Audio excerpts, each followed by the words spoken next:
Mangwanani akanaka muri Zimbabwe, mangwanani akanaka vana vaMwari, mangwanani akanaka imi mose tawaniswa mukana wokunzwa mushoko rino pazuva ranhasi. Mangwanani atapiwa naShe nokwazisai mose muzita raIshe wedu Jesu Kristu. Ndini wenyu Bishop Amon D. Madao, mutungamiri wekereke AFM Zimbabwe. Tinoramba tichitenda Mwari vanotipa mikana, toramba tichitenda Mwari vanotipa nguva, Mwari vanotichengeta kuti tiwane nguva idzodzi dzekushumirana shoko raMwari. Bhaibheri rinoti hakuna unozviraramira, hakuna unozvifira kurarama ndiKristu. Kunge uri mupenyu nguva ino neni ndiri mupenyu nguva ino, inyasha dzaMwari nokugona kwaMwari. Regai ndinamate tisati tapinda mushoko raMwari. Ndinokutendai Mwari mangwanani anhasi, ndinokutendai Mwari nezuva ranhasi. Matipa mukana uno, matitendera kuti tishumire shoko renyu kuvanhu venyu. Mweya wenyu mutsvene ngaaburuke izvozvi, abate basa pamusoro pangu napamusoro pavose vachanzwa shoko renyu. Kuzodza kunovhuna majoti ouranda, nyasha dzinosvitsa shoko muhana napamoyo napandangariro dzavanhu venyu, ngatiburukire umwe noumwe uchanzwa shoko iri. Ngarizodzwe, ngarishongedzwe, ngariropafadzwe, rikomborere vanhu venyu, ritendeutse, ridzore vana venyu vadzoke kwamuri, vakunamatei, vakuzivei. Ndanamata nokutenda muzita raJesu Kristu. Amen. Tichaverenga shoko redu mangwanani ano kubhuku yakanyorwa naApostori Johane, zvakazarurwa chapter number 20 verses 11 to 15. Rugwaro urwu rugwaro rwakajairika chose, runoverengwa nguva zhinji, ruchiparidzwa nguva dzakawanda kunzvimbo dzakasiyana-siyana, makereke akawanda. Verse 11 inoti, ndakaona chigaro chikuru chichena choumambo naiye akanga agere pamusoro pacho. Nyika nedenga zvakatiza pamberi pake, zvakabva zvava zvinhu pasina. Ndo pandakazoona vakafa vakuru navadoko vakamira pamberi pechigaro choumambo. Mabhuku akazarurwa. Kwakazarurwawo rimwe bhuku, iroro ndiro bhuku roupenyu. Vakafa vakatongwa maererano nezvakanga zvakanyorwa mumabhuku iwayo, zvichifambirana nezvavakanga vakabata. Gungwa rakaburitsa vakafa vaive mariri. Rufu nenzvimbo yavafi zvakaburitsawo vakafa vakanga vari mazviri. Vose vakatongwa maererano nezvavakanga vakabata. Rufu nenzvimbo yorufu zvakakandwa mudziva romoto, urwo rufu rwechipiri, dziva romoto.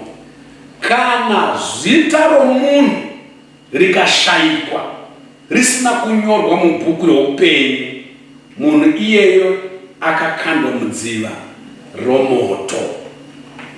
Ndinoda kugoverana nemi hama dzangu pamusoro wenyaya unoti, zita rako rakanyorwa here mubhuku roupenyu?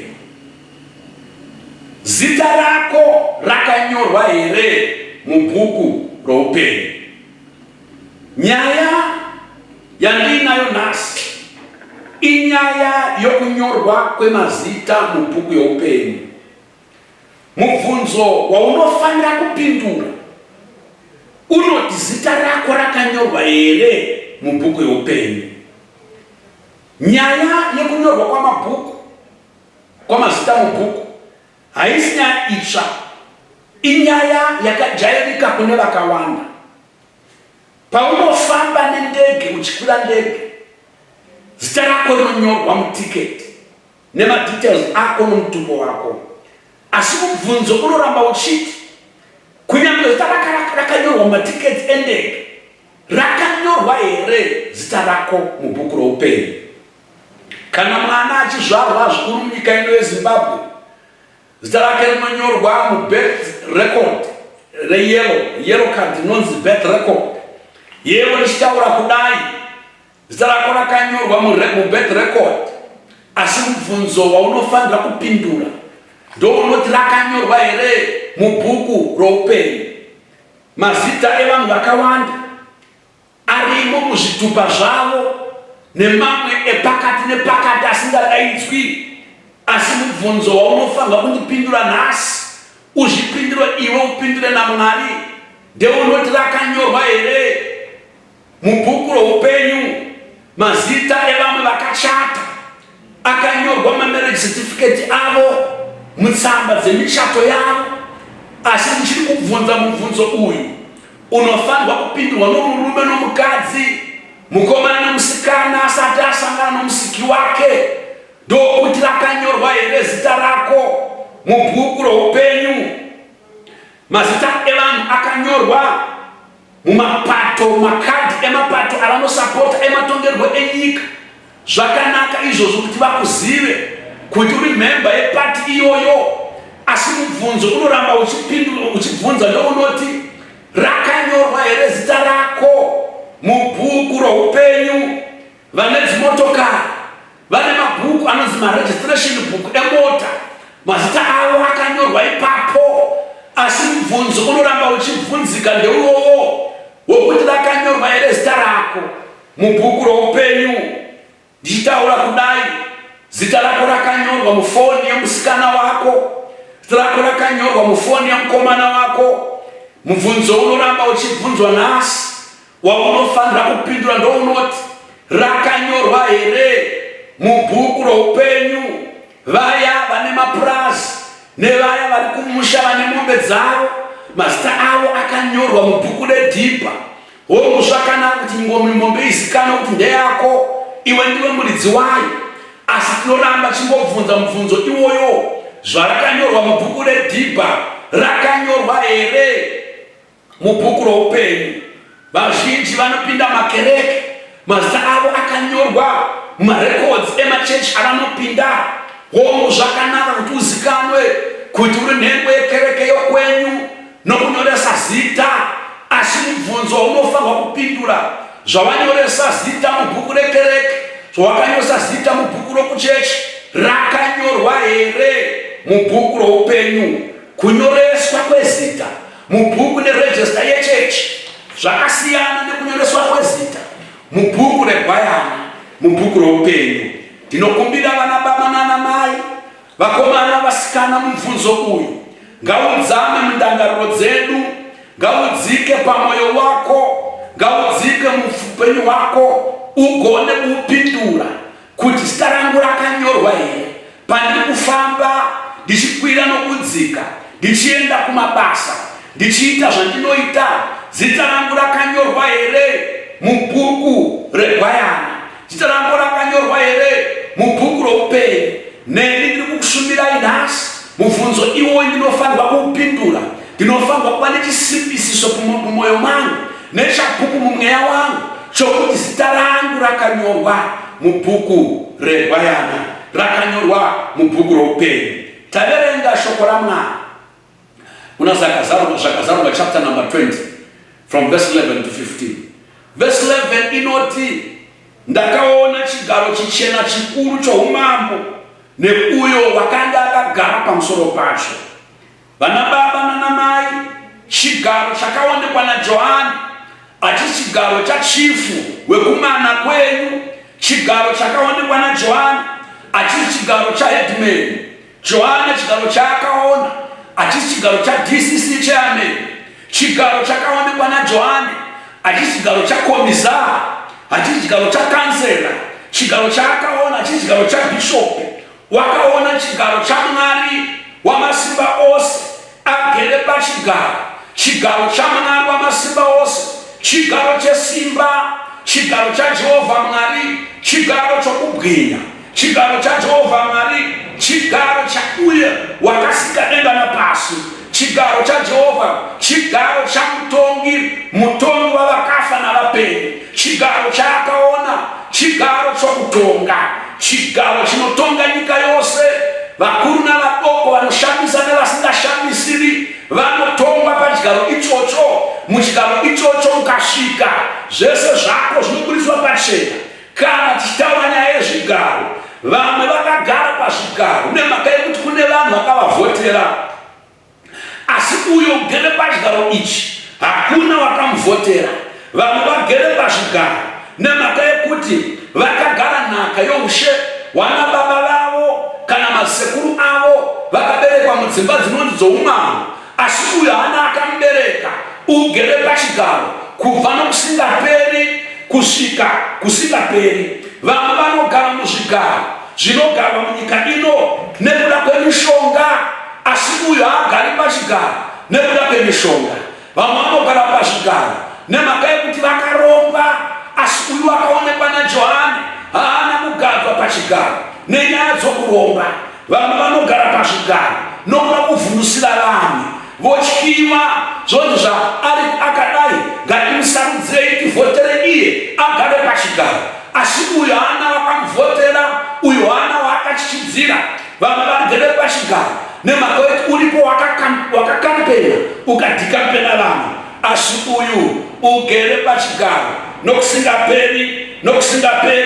Vanhu vanogara pazvigaro by hook and crook, asi uyu wakagara from eternity to eternity. Vanhu vanobviswa pazvigaro, asi wandiri kutaura nezvake mangwanani anhasi hapana uchamubvisa pachigaro, uye hapana angamubvisa pachigaro.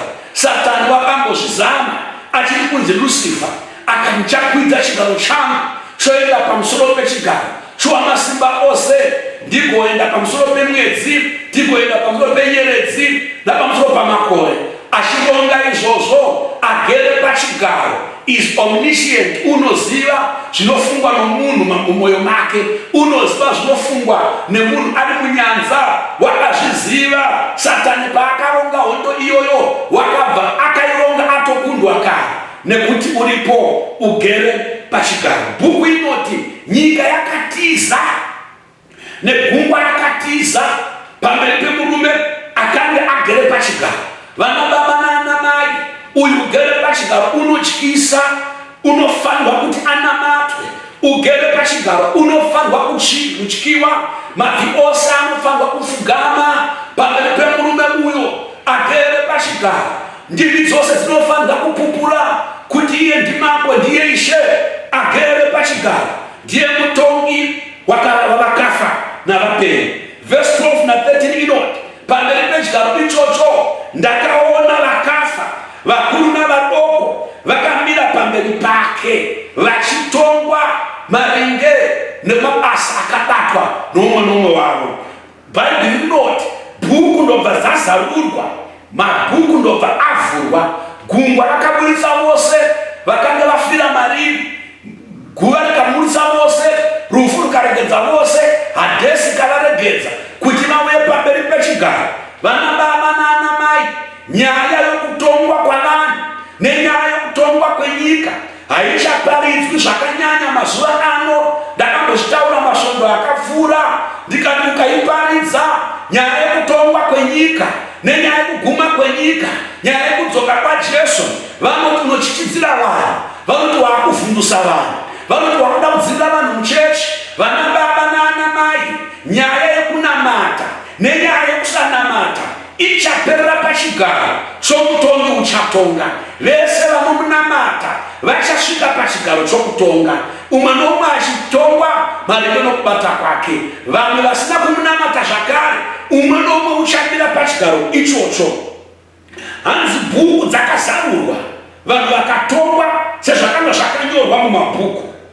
Mabasa ako aunobata ari kunyorwa mubhuku. Pandiri kutaura izvozvi, zvawakaita nezuro zvakatonyorwa mubhuku, zvawakaita usiku zvakatonyorwa mubhuku. Pane mabhuku ari kunyora zvinoitwa navana vavanhu, zvaunoita kusina akuona, zvaunoita mudzimai wako asina kukuona, zvawakaita murume wako asina kukuona, zvawakaita hurumende akasakuona, zvawakaita mapurisa akasakuona, zvinonyorwa mumabhuku. Nokuti mabasa ako anofanirwa kuzoberengwa pamberi pechigaro. Hakuna kaunotongwa pasina testimony, pasina ufakazi, pasina madates epakaparwa mhosva dzacho. Varipo vamwe vanoti ina handina unonditonga, ndiri chiera inini hofu yomukono, handina unonditonga, ndiri shumba inini handina unonditonga, ndiri samaita mazvimba kupa hakuna unonditonga. Vana baba nana mai, riri kuuya zuva rokutonga kwemurume agere pachigaro. Vanhu vachatongwa maringe nezvakanyorwa mumabhuku. Pane zvawakaita mumasango, hapana akakuona, asi zvakanyorwa mubhuku. Mabasa ako eutsinye aunoitira varombo, Jehovha Mwari akavaona akanyorwa mubhuku. Kudzvanyira kwaunoita vasina simba, Jehovha Mwari unozviona zvakanyorwa mumabhuku. Utsinye neviolence yaunoitira mudzimai, kana yaunoitira murume, kana yaunoitira mastepchildren ako, Jehovha Mwari unozviona zvakanyorwa mumagwaro. Varipo vamwe madzimai akarohwa nevarume vane vana vavo, vanoshungurudza vana ivavo, vanovaonesa ndondo nokuvaonesa nhamo, zvakanyorwa mumagwaro. Pane kutaura kudai, pane nyaya iri kutaurwa mazuva ano yeactivism feminism against gender-based violence. Kune varume vane violence, vanoreva madzimai. Unoziva madzimai edu akakurira muculture inoti haudzi vanhu zvinoitika mumba mako, haufumuri hapwa. Kune vakadzi vapera kuonda, vapera kushungurudzwa nevarume vane hasha, nevarume vane utsinye. Zvakanyorwa mumabhuku uye zviri kunyorwa. Vakadzi varipo zvakare vane utsinye kuna ana mwene, vane utsinye kuvarume vavo, vane violence varumeka. Hatitauri patinorohwa, hatitauri zvatinoitwa nemadzimai nekuti tinonyara, asi ndinoda kutaura nhasi chese chavakadata, chese chavakaita chakanyorwa mumagwaro. Umbavha hwakaita kubasa, une zvawakatora, hapana akakuona. Mabhuku ako akakwana muaccounts umo, mabhuku ako akakwana mumabhuku echechi umo, asi zvakanyorwa mumagwaro. Uroyi hwaunoita, vamwe vanoroya vakapfeka mayunifomu echechi, vamwe vanoroya vachipinda masvondo, vakawanda.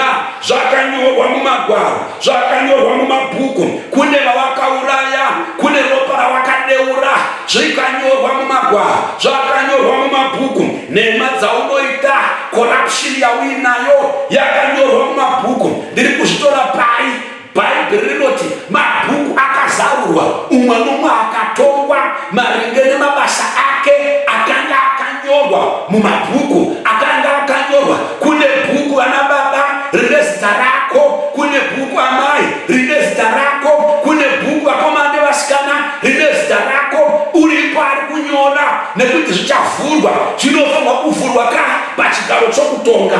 Zvino nyaya yangu iri pane rimwe bhuku rakasiyana nemamwe mabhuku aya atataurwa nezvawo. Hanzi rimwe bhuku rakazarurwa rinonzi bhuku roupenyu.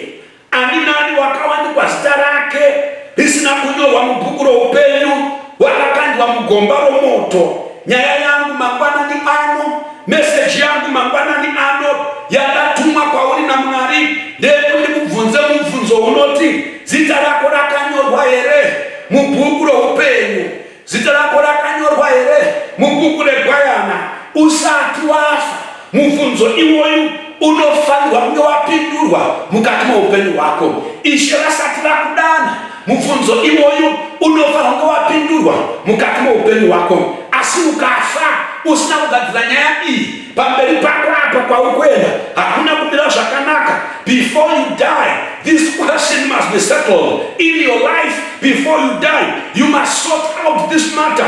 Yokunyorwa kwezita rako mubhuku reGwayana. Rega kuverengera nyaya yekunyoresa zita mubhuku reGwayana. Uchanyoresa gore rinouya, ndiani akakutaurira kuti gore rinouya unenge uri mupenyu? Umwe unoti handinyoresi nhasi, ndicharinyoresa kana ndakura. Ndiani anokutaurira? Ndiani akakuudza kuti uchakura? Zvichida manheru ano, Ishe vachadaidza mweya wako. Zvichida gore risati rapera, Ishe vachadaidza mweya wako. Zvichida svondo rino risati rapera, Krismasi hausviki, Ishe vasati vadhimanda mweya wako. Nyaya yezita rako yakagadzirika here? Rakanyorwa here zita rako mubhuku roupenyu? Mazuva edu ana baba nana mai, vakomana nevasikana, ari mumaoko aMwari. Mazita edu, mazuva edu akaverengwa naMwari. Job chapter 14 unoti munhu akaberekwa nemukadzi une mazuva akaverengwa, une mwedzi akaverengwa,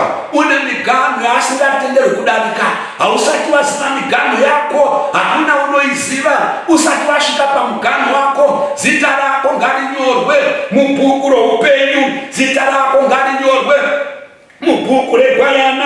Mazuva ako, mwedzi yako, mahours aunorarama munyika ino akaverengwa naMwari, akaverengwa nomuridzi. Usati wasvika parufu rwako, ndichitaura kudai, pamwe uri kurwara wakatarisana norufu, pamwe ufamba nemota unogona kuita tsaona, pamwe pane chiri kuitika, kunyange usingarwari, zuva rekufa kwako rinosvika.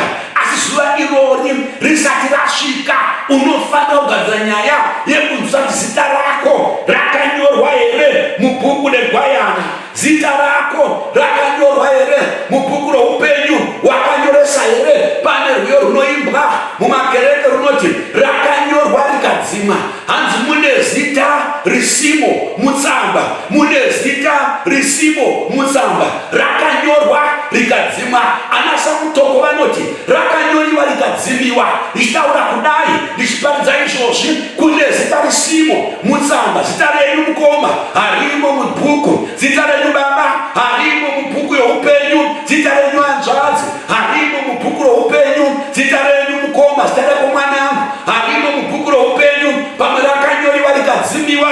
Yes, manheru mangwanani ano ndiri kutaura kwauri, zita rako rakanyorwa here mubhuku rekwayana, zita rako rakanyorwa here mubhuku roupenyu. Mubvunzo wandingabvunzwa nhasi ndokuti ndinonyoresa sei zita rangu mubhuku roupenyu, ndinonyoresa sei zita rangu mubhuku rekwayana? It is very simple. Shoko raMwari rinoti tendeukai mugamuchire Jesu Kristu, ndo manyoreserwo anoitwa zita rako mubhuku roupenyu. Unonyoresa nomutoo wokutendeuka ugamuchire Jesu. Taita dambudziko nhasi remharidzo dzinoparidzwa kunzvimbo dzakasiyana siyana. Mharidzo yokutendeuka haichaparidzwi womwe kugamuchira Jesu, inoparidzwa vanhu vanonzi receive Jesus you will be saved, receive Jesus. Womwe rinodaro Bhaibheri kuti vakamugamuchira Jesu vakapiwa simba rekunzi vave vana vaMwari.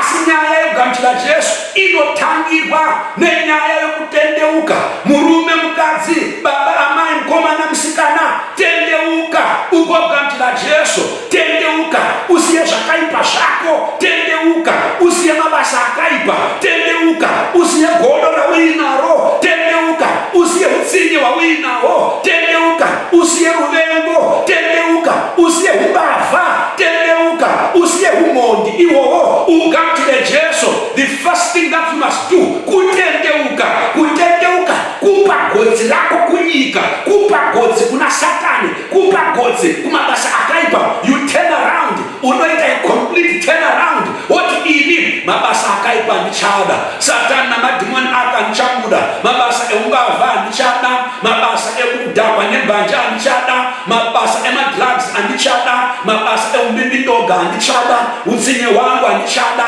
Wakutendeuka kubva kuna Satani uchitendeukira kuna Jesu. Unotendeuka kubva murima uchiuya kuchiedza, unotendeuka kubva murufu uchiuya muupenyu. Isaiah chapter number 55 verse 6 inoti tsvakai Jehovha achawanikwa, mumudaidze achiri pedyo. Wakaipa ngaasiye mabasa ake nenzira dzake, usakarurama ngaasiye mufungo ake, atendeukire kuna Mwari. Ishe uchamudzura ngoni, Ishe uchamudzura ngoni, Mwari uchamuregerera nekuregerera kukuru. Kutendeuka uchigamuchira Jesu ndo kwanzina Isaiah tsvakai Jehovha achawanikwa. Statement inoti tsvakai Jehovha achawanikwa iri kutiradza kuti nguva ichauya inouya apo Jehovha asingazowanikwi, apo kunamata nyaya yekutendeuka isingazotaurwi, nyaya yekunyoreswa kwezita isingazotaurwi. Iko zvino ndiyo nguva yekunyoreswa kwezita rako mubhuku reGwayana, ndiyo nguva yekutendeuka ugamuchire Jesu, ndiyo nguva yekutendeuka uye kuna Kristu, ndiyo nguva yekutendeuka uye kuna Mwari wako. Isaiah chapter number 1 verse 18 inoti uyai titaurirane, uyai tikurukure, vana vangu uyai titaurane. Painotangira inoti nditererei iwe nyika, nditererei imi vanhu. Hanzi nzombe inoziva danga nedhongi rinoziva danga romuridzi, asi vanhu vangu havandizivi. Zvino Mwari unotaura kuvanhu vake achivadaidza. Unodaidza varume, unodaidza vakadzi, unodaidza vakomana nevasikana. Zvanzi naTenzi, uyai titaurirane, kunyange zvivi zvenyu zvakatsuka seropa zvichachena semuzaya echando, kunyange zvikati piriviri kutsuka zvichati mbu kuchena sedonje. Uyai vana baba mutendeukire kuna Jesu, uyai vana mai mutendeukire kuna Jesu. Kutendeuka hakusi kujoina chechi, kutendeuka hakusi kunyoresa mazita kuchechi. Unogona kujoina chechi asi usina kutendeuka. Vazhinji vakajoina macheche asi havana kutendeuka, vazhinji vazere mumakereke asi havana kutendeuka. Vamwe vari mumacheche nemhaka yekuti vabereki vavo ndiyo chechi yavaipinda, vamwe vari mumachechi nemhaka yekuti ndiyo chechi yava nechikoro chavakafunda pachiri. Asi nyaya iripo ndeyekuti munhu unofanira kuzviitira sarudzo yake yokutendeuka. Pakutendeuka uchigamuchira Jesu ndokunyoreswa kwezita rako ndo manyoreserwo anoitwa zita mubhuku roupenyu. Pana Luke chapter 24 pavhesi ya 47 Jesu achionekana navadzidzi vake amuka kuvakafa achivarayira, unoti iye, endai munoparidza kutendeuka nokuregererwa kwezvivi kunyika yose muzita rangu, kumarudzi ose muchitangira kujerusarema. Vhangeri yaJesu Kristu ivhangeri yokutendeuka kubva muzvivi, vanhu vachiregererwa zvivi zvavo, ivhangeri yokunamata, ivhangeri yokutendeuka. Ndambotaura ndikati ini dambudziko ratinaro mazuva ano, vhangeri yokutendeuka haichaparidzwi kumachechi, vhangeri yokutendeuka haichaparidzwi kudzinhamo, vhangeri yokutendeuka haichaparidzwi kumichato. Varume, vahama, vafundisi, vashumiri vavhangeri, vaapostoli nevaprofita, ngatiparidzei vhangeri yokutendeuka. Tisasiya patinoparidza vhangeri yeprosperity, ngatiregei kusiya yokutendeuka. Patinoparidza vhangeri yedeliverance, ngatiregei kusiya nyaya yokutendeuka. Patinoparidza vhangeri yehealing, titi vanhu ngavaporeswe chivashandira, ngatisasiya vhangeri yokutendeuka. Ivhangeri yokutendeuka ndiyo vhangeri inonyoresa zita romunhu mubhuku roupenyu. Hakuna nzira imwe yaunogona kunyoreswa nayo pabhuku roupenyu kunze kwemutoo wokutendeuka. Ugamuchire Jesu. Handitaura nyaya yekugamuchira cheche, varipo vari mumachechi, machechi akawanda muZimbabwe muno, hakuna usina cheche, asi nyaya inokosha inyaya yokutendeuka. Ugamuchire Jesu samambo nomuponesi wako, nyaya inokosha inyaya yokutendeuka. Ugamuchira Jesu saishe wako, ndiwo manyoreserwo anoitwa zita mubhuku roupenyu. Mabasa avapostori chapter 13 pavhesi ya 38 Paulo achitaura, unoti kubudikidza naJesu tinoparidza kuregererwa kwezvivi. Vana baba nana mai, zvivi zvinoregererwa kana munhu atendeuka akagamuchira Jesu. Zvivi zvinoregererwa, zvitadzo zvinoregererwa. Hazvinei zvawakabata, hazvinei zvawakatadza nevanhu vawakauraya, zvivi zvako zvinoregererwa. Nevanhu vawakapomba navo nokupomba kwawakaita, zvivi zvako zvinoregererwa. Chese chawakaita chakaipa, kana watendeuka wakagamuchira Jesu, zvivi zvako zvinoregererwa. Kune vazhinji nhasi vari kuremerwa nemutoro wezvivi, nekuda kwezvivi haana zororo pamwoyo wake, nekuda kwezvivi haana rugare pamwoyo wake, nekuda kwezvivi haana hope dzakanaka dzaanorota. Kana watendeuka ukagamuchira Jesu, zvivi zvako zvinoregererwa. Tinoparidza mharidzo yekunyoreswa kwemazita mubhuku roupenyu nomutoo wokutendeuka. Munhu achigamuchira Jesu. Mabasa avapostori chapter number 10 pavhesi ya 43 Peter achitaura ari mumba maCornelius, unoti kubudikidza nezita irori ani nani unotenda kwaari unogamuchira kuregererwa kwezvivi zvake. Vana baba nana mai, tiri pamwaka wenyasha, mwaka wekunyoreswa kwamazita mubhuku roupenyu. Tiri panguva yenyasha, nguva yekunyoreswa kwamazita mubhuku reGwayana. Mubvunzo uyu ngaugadziriswe mukati meupenyu hwenyu amai. Zita renyu rakanyorwa here mubhuku reGwayana? Mubvunzo uyu ngaugadziriswe muupenyu hwenyu baba. Zita renyu rakanyorwa here mubhuku reGwayana? Dati mubvunzo uyu ngaugadziriswe muupenyu hwejaya. Zita rako rakanyorwa here mubhuku reGwayana? Mubvunzo uyu ngaupindurwe ugadziriswe muupenyu hwemhandara. Zita rako rakanyorwa here mubhuku reGwayana? Zita rako rakanyorwa here mubhuku roupenyu? Ndinonyoresa sei nai mufundisi zita rangu mubhuku reGwayana? Paunotendeuka uchigamuchira Jesu rinonyoreswa, ndo manyoreserwo arwo, ndo manyoresero acho. Tendeuka ugamuchira Jesu. Vose vane mazita asina kunyorwa mubhuku reGwayana, Johana unoti vakakandwa mugomba rinofuta moto, runova rufu rwechipiri. Vane mazita asina kunyorwa mubhuku reGwayana vachakandwa mugomba romoto. Ndambotaura ndikati nyaya yegomba romoto, vanhu havachadi kuinzwa ivhangeri iyoyo, havachadi kuti iparidzwe nekuti inovhiringa vanhu, inovhundusira vanhu. Regai ndikutaure nhasi, unotofanirwa kuvhunduka kuti ugogona kutendeuka. Unofanirwa kuti uvhunduke kuti ugogona kudzoka, udzokere kuna Mwari wako. Kana waramba Jesu, mugove wako uri pagomba romoto. Kana waramba kutendeuka, mugove wako uri mugomba remoto. Kuramba kutendeuka kuitira mweya wako hutsinye, kuramba kutendeuka kuitira upenyu hwako hutsinye, kuramba kutendeuka uri kusadza kuparara mugomba romoto.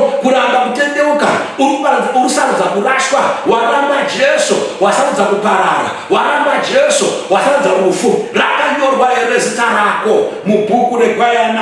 Jesu achitaura pane imwe nzvimbo kuna Mateo, unoti gomba romoto rakagadzirirwa Satani namadhimoni ake. Gehena harina kugadzirirwa vanhu, rakagadzirirwa Satani namadhimoni ake. Nekuti Satani ndiye akatanga kupanduka nengirozi dzake. Mwari akavagadzirira Gehena, asi kune vanhu vari kubatirana naSatani pamabasa ake eutsinye, pamabasa ake euipi. Ivavo manje vachajoina Satani kuenda kuGehena nemhaka yekuramba Jesu. Vane mazita asina kunyorwa mubhuku reGwayana vakakandwa mugomba romoto rinopfuta usiku namasikati. Isaiah pana chapter 66 unoti mugomba iroro gonye ravo vanhu ivavo hariperi, rinovaruma zvachose, rinorwadza. Pane gomba romoto ana baba richawira vanhu, richaenda vanhu vane mazita asina kunyorwa mubhuku reGwayana, vane upenyu husina kunatswa neropa raJesu, vane upenyu hwakaramba muchinjikwa, upenyu hwakaramba kutendeuka, vachakandwa mugomba romoto. Rega ndipese nchiti zita rako rakanyorwa here mubhuku reGwayana. Ndambotaura pandatanga, zita rako rakanyorwa mubhenki kadhi rako, zita rako riripo mubirth certificate rako, zita rako rakanyorwa muID yako, zita rako rakanyorwa maregister aripo kwamujiti, maregister aripo kuregister general emazita ako, mumarriage certificate zita rako rinowanikwa muregister yecommand kuti uwane mafertilizer, uwane mbeu nemafarming implements. Zita rako rakanyorwa kumusangano kwaunopinda, ikoko kwaunosapota, zita rako rakanyorwa. Asi rakanyorwa here mubhuku reGwayana? Rakanyorwa here mubhuku reGwayana? Vana baba nana mai, umwe wedu uripo pano ari kundinzwa mangwanani ano akambomunamata Mwari, asi wakadzokera kumashure nezvikonzero zvakasiyana siyana. Hongu vana baba nana mai, miedzo tinosangana nayo munyika, tinosangana nemiedzo mumakereke, asi kana uri munhu ari kurevesa, ari serious nomweya wako, haudzokere mashure nekuda kwemiedzo, haudzokere mashure nekuda kuti pane vakakunyeya muchechi, haudzokere kumashure nemhaka kuti pane vakakuzonda muchechi. Umwe wandiri kutaura izvozvi, pandiri kutaura pano, wakanga uri muprofita uchishandira vanhu, asi wakadzokera kumashure. Dzokera kuna Mwari wako, zita rako rinyorwe zvakare. Umwe waiimba mukwaya, umwe waitungamira praise and worship, asi nhasi wakuimba munyika umo haachagone kuimbira Mwari nekuti wakadzokera kumashure. Ndambotaura nyaya yerwiyo runoti rakanyorwa rikadzimwa rinogona kunyorwazve kana ukadzoka kuna Mwari wako. Vamwe vaive maeredha emachechi asi vakadzokera kumashure, wava mutendi wehwahwa, wava munwi. Vamwe vaive vafundisi, vane vashumiri, asi vakadzokera kumashure. Unogona kutendeuka udzokere kuna Mwari wako, ronyorwa zvakare. You can be restored back to your God. Jesu wakakumirira, Jesu wakakumirira namaoko akavhurika. Unoti dzokai kwandiri vana vangu, mazita enyu agonyorwa mubhuku reGwayana. Mwari ngaakunzwire nyasha, Mwari akuitire tsitsi, Mwari akuitire ngoni, urege kuparara, urege kusangana nerufu rwako usina kugamuchira Jesu. Bhaibheri rinoti kuna John chapter number 3 verse 16, Mwari wakada nyika nokudaro wakatumira mwanakomana wake akaberekwa ari oga, kuti ani nani unotenda kwaari arege kuparara, arege kurashwa, arege kuenda kugomba romoto, asi ave noupenyu husingaperi. Tiri kuparidza nyaya yekutendeuka nekugamuchira Jesu. Zita rako rigonyorwa mubhuku roupenyu. Mwari wokudenga ngaakurangarire, Mwari wokudenga ngaakuchengete, Mwari wokudenga ngaaite shoko ripinde mumwoyo mako, rikushungurudze, rikutambudze, ushayiwe hope, ushayiwe zororo, ushayiwe rugare, kusvikira vanyoresa zita rako mubhuku reGwayana nomutoo wokutendeuka ugamuchire Jesu. Tendeuka ugamuchire Jesu. Machechi akazara munyika, vanamati kunonamata kwakazara munyika. Tendeuka ugamuchire Jesu, udzokere kuna Mwari wako. Mwari ngaakukomborere, Mwari ngaakuchengete, Mwari ngaakubate, Mwari ngaakudzore, udzokere kwaari. Muzita raJesu Kristu uitwe zvakanaka muupenyu hwako, urege kufa usina kugamuchira Jesu. God bless you. Rega ndinamate. Baba, ndinokutendai nenguva yamandipa, neshoko ramandipa, nemukana wamandipa rokutaura shoko Baba rokudzora vanhu venyu kuti vadzokere kwamuri, shoko rokubata upenyu hwavakomana vasikana nababa namai kuti vadzokere kwamuri. Tonamatira shoko iri Baba, rege kuendera pasina. ngarive nesimba muhana dzavarinzwa, rive nesimba pamwoyo yavo. Mweya Mutsvene burukire pamusoro pomumwe noumwe wanzwa shoko iri, mumudzore, mumukonese, atendeuke agamuchire Jesu. Komborai mhuri, komborai ana baba namai, komborai vakuru navadoko, rirai vanhu venyu kuzvirwere zvapararira munyika. Chirwere cheCovid-19 ngachitukwe, rirai vanhu venyu kune zvakawanda zvinovashungurudza. Ropafadzai nyika yokwedu nokutendai nemvura yamuri kutipa Baba. Kudzwai mupiwe mberi nokusingaperi muzita raJesu Kristu. Amen.